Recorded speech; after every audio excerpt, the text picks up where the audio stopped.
ولما دخلوا على يوسف آوى إليه أخاه قال إني أنا أخوك فلا تبتئس بما كانوا يعملون فلما جهزهم بجهازهم جعل السقاية في رحل أخيه ثم أذن مؤذن أيتها العير إنكم لسارقون قالوا وأقبلوا عليهم ماذا تفقدون قالوا نفقد صواع الملك ولمن جاء به حمل بعير وأنا به زعيم قالوا تالله لقد علمتم ما جئنا لنفسد في الأرض وما كنا سارقين قالوا فما جزاؤه إن كنتم كاذبين قالوا جزاؤه من وجد في رحله فهو جزاؤه كذلك نجزي الظالمين فبدأ بأوعيتهم قبل وعاء أخيه ثم استخرجها من وعاء أخيه كذلك كدنا ليوسف ما كان ليأخذ أخاه في دين الملك إلا أن يشاء الله نرفع درجات من نشاء وفوق كل ذي علم عليم قالوا إن يسرق فقد سرق أخ له من قبل فأسرها يوسف في نفسه ولم يبدها لهم قال أنتم شر مكانا والله أعلم بما تصفون قالوا يا أيها العزيز إن له أبا شيخا كبيرا فخذ أحدنا مكانه إنا نراك من المحسنين قال معاذ الله أن نأخذ إلا من وجدنا متاعنا عنده إنا إذا لظالمون فلما استيئسوا منه خلصوا نجيا قال كبيرهم ألم تعلموا أن أباكم قد أخذ عليكم موثقا من الله ومن قبل ما فرطتم في يوسف فلن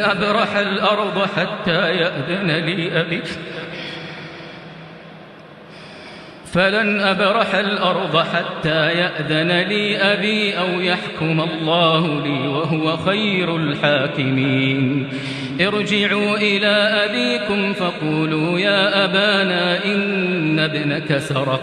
وما شهدنا إلا بما علمنا وما كنا للغيب حافظين واسأل القرية التي كنا فيها والعير التي أقبلنا فيها وإنا لصادقون قال بل سولت لكم أنفسكم أمرا فصبر جميل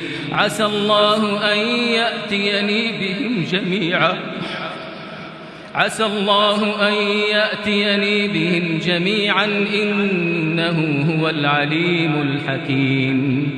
وتولى عنهم وقال يا أسفا على يوسف وابيضت عيناه من الحزن فهو كظيم قالوا تالله تفتأ تذكر يوسف حتى تكون حرضا أو تكون من الهالكين قال إنما أشكو بثي وحزني إلى الله وأعلم من الله ما لا تعلمون يا بني يذهبوا فتحسسوا من يوسف وأخيه ولا تيأسوا من روح الله إنه لا ييأس من روح الله إلا القوم الكافرون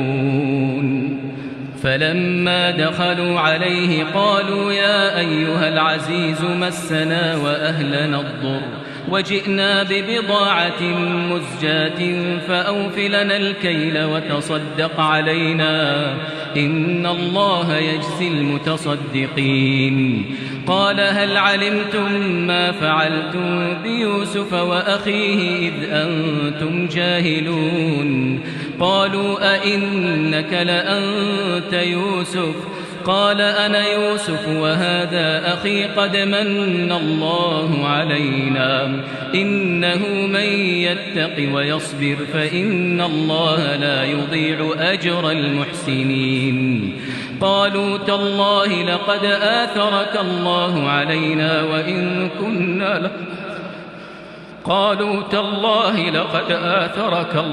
علينا وإن كنا لخاطئين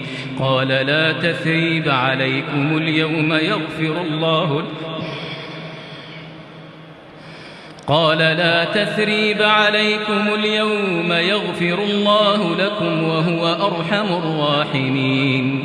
اذهبوا بقميصي هذا فألقوه على وجه أبي يأت بصيرا وأتوني بأهلكم أجمعين ولما فصلت العير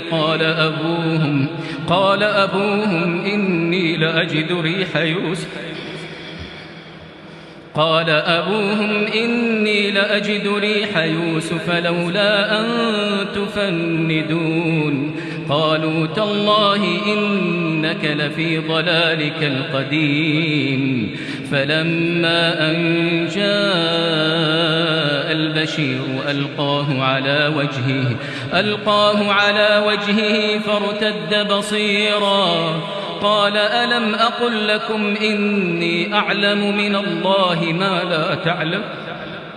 ألم أقل لكم إني أعلم من الله ما لا تعلمون قالوا يا أبانا استغفر لنا ذنوبنا إنا كنا خاطئين